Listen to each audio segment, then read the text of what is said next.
Nós, a Europa, tem a ver com a Europa, tem a ver consigo.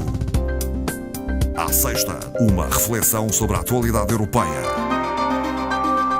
Esta tarde conversamos com Marco Teles, do Centro de Informação Europe Direct Madeira. Boa tarde. Boa tarde, Marta. Vamos começar por fazer uma referência quase obrigatória a um incidente provocado, podemos dizê-lo, pelo presidente do Eurogrupo e que tem tido grande destaque na informação.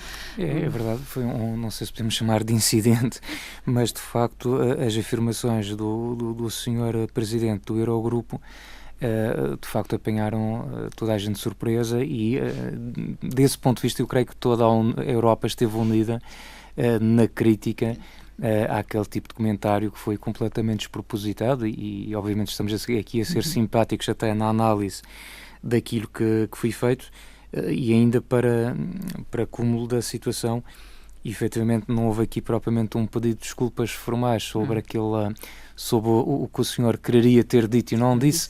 Veio sim mais tarde a afirmar que de facto era uma questão quase de personalidade, porque prima pelo discurso direto e portanto disse um pouco as coisas como ocorreram num primeiro instante. Justificou-se inclusivamente com o rigor da cultura holandesa, mas de facto são palavras que não fazem qualquer sentido. Aliás, eu creio que toda a sociedade portuguesa, de uma ponta à outra, independentemente dos partidos políticos, das cores, condenaram fortemente aquela afirmação. De que teríamos, ou alguns países teriam gasto dinheiro em mulheres e bebida. Sim, e portanto, por terem feito esse gasto supérfluo, não poderiam recorrer à ajuda. Acabou, inclusivamente, depois, no final desta semana, com alguma insistência dizendo que ele se referia não propriamente a um país, mas a uma situação em que ele próprio poderia estar envolvido, dizendo que quando não gerimos bem as nossas poupanças, não temos também depois alguma moral, digamos assim, para vir pedir a ajuda, mas a expressão que utilizou foi completamente infeliz. Até pelo cargo que ocupa, talvez. E também seria sempre infeliz vindo da boca de quem quer que fosse, mas pela responsabilidade que o senhor tem dentro do Eurogrupo, obviamente que isto ganha outras repercussões e, portanto, completamente inaceitável. Temos que fazer uma referência ao atentado em Londres, em Westminster, numa altura em que se recordava em Bruxelas os atentados de há um ano. De há um ano atrás, precisamente, exatamente. Há apenas um ano atrás foram aqueles atentados quase que em simultâneo no aeroporto de Bruxelas, também no metro, no centro da cidade, salvo erro, 30 pessoas perderam a vida e depois cerca de 300 feridos.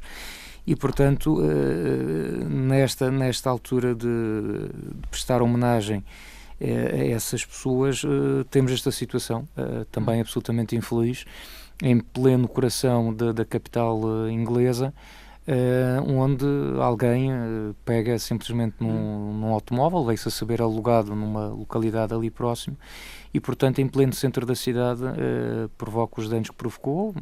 Morreram 5 pessoas, 40 feridos e alguns com muita gravidade, o que podem vir a aumentar naturalmente esta situação.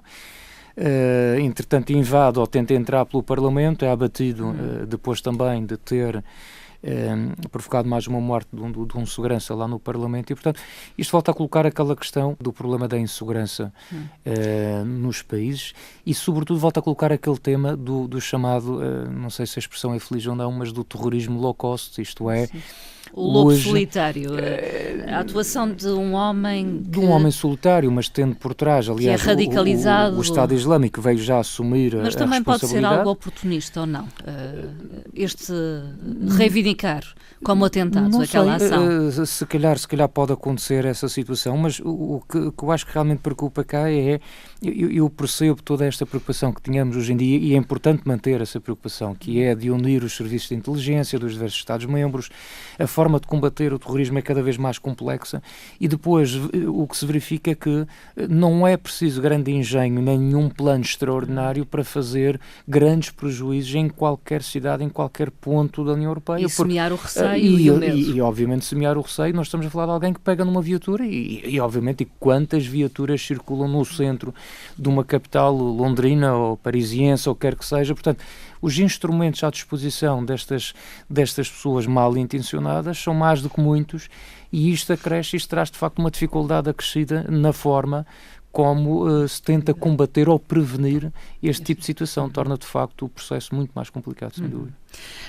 Isto também numa altura em que a União Europeia se prepara para assinalar, celebrar os 60 anos do Tratado de Roma. Em termos históricos, nós temos que recuar ao dia 25 de março de 1957 para a assinatura do Tratado de Roma, o tratado que no fundo cria a Comunidade Económica Europeia e também a Comunidade Europeia da Energia Atómica, mas obviamente o que ficou aqui em termos de registro é a Comunidade Económica Europeia, aliás, expressão que se manteve muitos anos, aliás, mesmo após ter sido substituída por mesmo uma depois outra. de ter sido substituída pela atual União Europeia. Nós muitas vezes, ao falarmos sobre as questões europeias, sobre o projeto europeu, ainda temos uma parte considerável da população que se refere à CIE, e é compreensível na medida em que, efetivamente, em 86, no dia 1 de janeiro, quando nós aderimos ao projeto europeu juntamente com os nossos vizinhos espanhóis,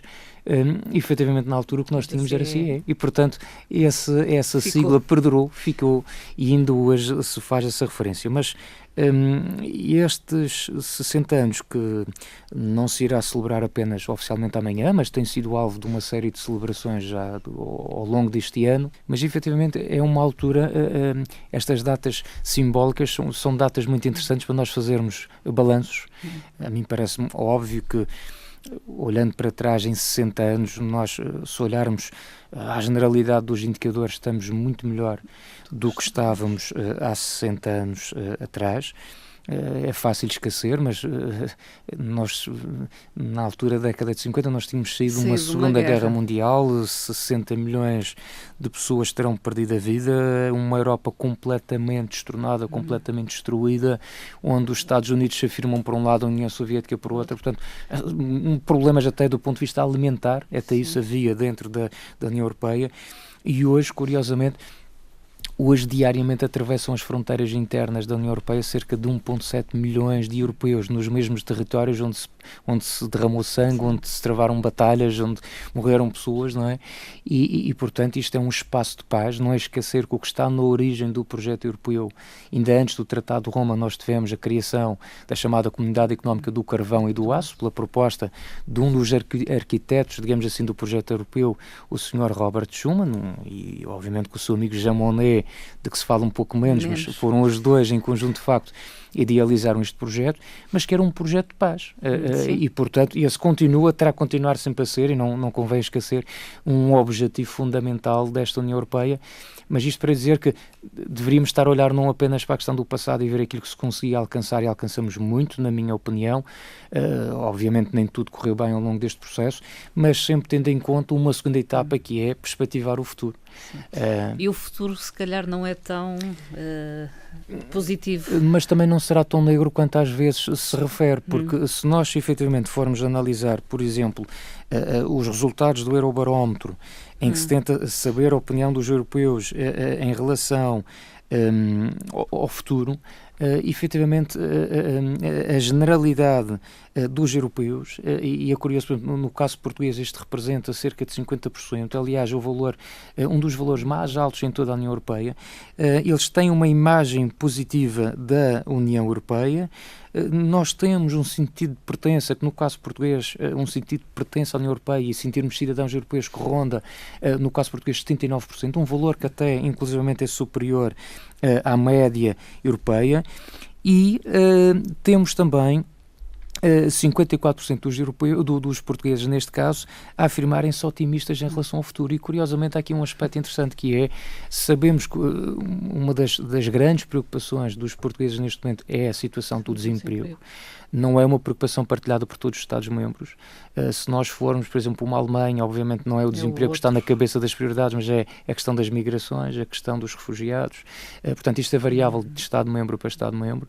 No nosso país é a situação do desemprego. Sabemos também que o desemprego afeta sobretudo as classes etárias mais jovens, e é curiosamente nas faixas etárias mais jovens onde este espírito de otimismo está mais patente. E de pertença E de pertença inclusivamente à União Europeia. À União Europeia. Portanto, isto também dá-nos acho que dá-nos algum alento, esta esperança de caminharmos para um futuro melhor, e eu creio que nesse sentido há aqui este contributo muito grande.